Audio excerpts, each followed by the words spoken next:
আমরা জাতির পক্ষ থেকে জামাতে যারা যেখানে শরীক হয়েছেন তাদেরকে ঈদ মোবারক জানাচ্ছি।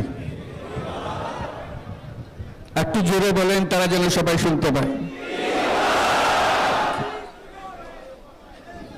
যারা ঈদের জামাতে শরীক হবার সুযোগ পাননি তাদেরকেও আমরা ঈদ মোবারক জানাচ্ছি, সেটাও জোরে ঈদ মোবারক দেন।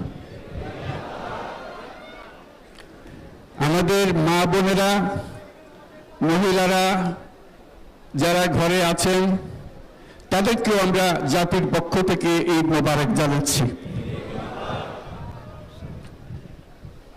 আমাদের প্রবাসী শ্রমিকরা যারা বিদেশে আছে, সারা বছর কষ্ট করেছে, আজকে হয়তো ঈদের জামাতে যেতে পারবেন কিংবা যেতে পারবেন না, কিন্তু জাতির পক্ষ থেকে আমরা তাদেরকেও ঈদ মোবারক জানাচ্ছি। যারা বাংলাদেশিরা আছেন পৃথিবীর বিভিন্ন দেশে, জাতির পক্ষ থেকে তাদেরকে আমরা ভুলে যাইনি, তাদেরকেও আমরা ঈদ মোবারক জানাচ্ছি।